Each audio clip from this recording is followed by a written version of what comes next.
ಪ್ರೀತಿಯ ದ್ವಿತೀಯ PUC ವಿದ್ಯಾರ್ಥಿಗಳೇ, ಎಲ್ಲರೂ ಕೂಡ ಕ್ಷಮಿಸಬೇಕು. ಎಕ್ಸಾಮ್ ಮುಗಿದೋಗ್ಬಿಟ್ಟೆ ಅಂದ್ಕೊಂಡೆ, ಆದರೆ ನಿಮ್ಮ ಕಮೆಂಟ್ಸ್ ನೋಡಿ ಗೊತ್ತಾಯಿತು ಇನ್ನೂ ಎಕ್ಸಾಮ್ ಆಗಿಲ್ಲ ಬಹಳ ಕಡೆ ಅಂತ ಹೇಳಿಬಿಟ್ಟು. ಹಾಗಾಗಿ ಮತ್ತೆ ವಿಡಿಯೋ ಹಾಕಲಿಕ್ಕೆ ಪ್ರಾರಂಭವನ್ನು ಮಾಡ್ತಾ ಇದ್ದೇನೆ. ಬನ್ನಿ ವಿದ್ಯಾರ್ಥಿಗಳೇ, ನಾನು ಅಪ್ಲೋಡ್ ಮಾಡಿದಂಥ 4 ಫಿಸಿಕ್ಸ್ ಪೇಪರ್ ಓದ್ಕೊಂಡು ಹೋದರೆ ಸೇಮ್ ಅವೇ ಕ್ವಶನ್ಸು, ಅವೇ ಡ್ಯಾಶಸ್ಸು, ಅವೇ ಏನಂತೀರ sir MCQs, numerical problems, 5 mark questions, 3 mark questions ಆಗಿರುತ್ತೆ. Anyhow without wasting our time let me start this video.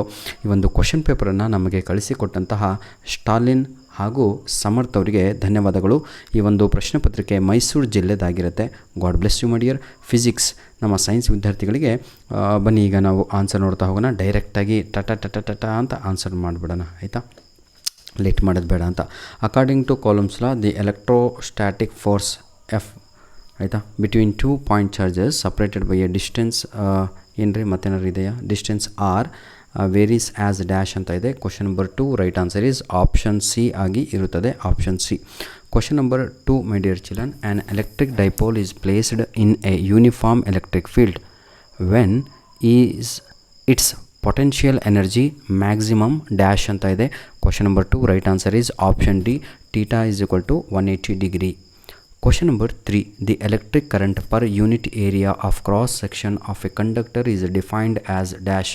Right answer option D, current density is the right answer. Question number 4. Kirchhoff's first law, that is anta helbiಟ್ಟು junction deals with the conservation of dash anta ide. Question number 4 right answer is charge. Resistance of a ideal ammeter is dash. Question number 5, that is option A.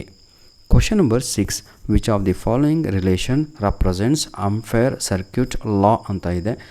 Right answer is option B. Question number 7. The capacitance of parallel plate capacitors is C.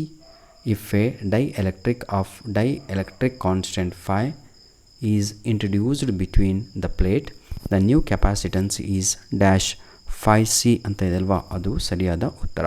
ಬನ್ನಿ ವಿದ್ಯಾರ್ಥಿಗಳೇ, 7 MCQs clear ಆಯಿತು sir.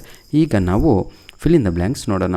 The electric field inside a uniform charge spherical shell is dash ಅಂತ ಇದೆ. Right answer 0 ಅಂತ.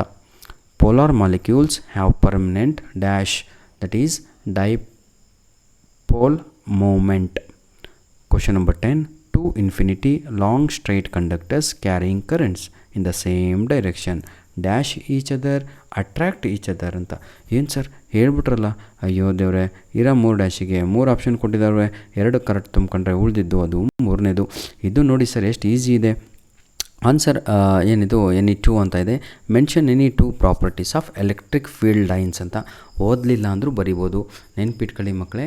Electric field ಲೈನ್ಸಿನ properties ಕೇಳಿದರೆ it starts from positive charge and ends on negative charge ಅಂತ. ಎಷ್ಟು ಈಸಿ ಇದೆ ನೋಡಿ. ಸ್ಟಾರ್ಟ್ ಆಗುವಂಥದ್ದು ಎಲೆಕ್ಟ್ರಿಕ್ ಫೀಲ್ಡ್ ಲೈನ್ಸು ಸ್ಟಾರ್ಟ್ ಆಗುವಂಥದ್ದು ಪಾಸಿಟಿವ್ ಚಾರ್ಜ್ನಿಂದ, ಎಂಡ್ ಆಗುವಂಥದ್ದು ಎಲ್ಲಿ, ನೆಗೆಟಿವ್ ಚಾರ್ಜಲ್ಲಿ ಅಂತ ಅರ್ಥ ಆಗುತ್ತಾ? ಇನ್ನೊಂದು ಪ್ರಾಪರ್ಟಿ ಬರೀಬೇಕಾ? They never intersect each other ಅಂತ. ಆಯಿತಾ, ಎಲ್ಲರಿಗೂ ಅರ್ಥ ಆಗುತ್ತೆ ಅನಿಸುತ್ತೆ. ನೀವು ನನಗಿಂತ ಜಾಣರು ಕೊಂಡ್ರಪ್ಪ ಮಾಡೇ ಮಾಡ್ತೀರಾ. This is my mail I D my dear children. Please send your question papers to our mail I D. ದಯವಿಟ್ಟು ನಿಮ್ಮ ಕ್ವಶನ್ ಪೇಪರ್ಸ್ಗಳನ್ನು ನಮ್ಮ ಮೇಲ್ ಐ ಡಿ ಇದೇ ಆಗಿರುತ್ತೆ. ಯಾವುದೇ ಸಬ್ಜೆಕ್ಟು, ಯಾವುದೇ ಸ್ಟ್ರೀಮ್ ಆಗಿರಲಿ ಸರ್, ಆಯಿತಾ, ಫಸ್ಟ್ PUC, ಸೆಕೆಂಡ್ PUC, ಯಾವ ಕ್ವಶನ್ ಪೇಪರ್ ಸಿಕ್ಕರೂ ದಯವಿಟ್ಟು ನಮಗೆ ಕಳಿಸಿಕೊಡಿ ಅಂತ ನಿಮ್ಮಲ್ಲಿ ಒಂದು ರಿಕ್ವೆಸ್ಟು. ಧನ್ಯವಾದಗಳು. ಇನ್ನು ಮುಂದೆ ಯಾವುದು ವಿಡಿಯೋ ಬೇಕು ಅಂತ ಕೇಳಿದರೆ ಹಾಕ್ಕೊಡ್ತೀನಿ ಕಣ್ರಿ, ಯಾಕಂದರೆ ನಮಗೆ ಗೊತ್ತಾಗಬೇಕಲ್ವಾ. I thought exams are completed. Sorry, please share my videos.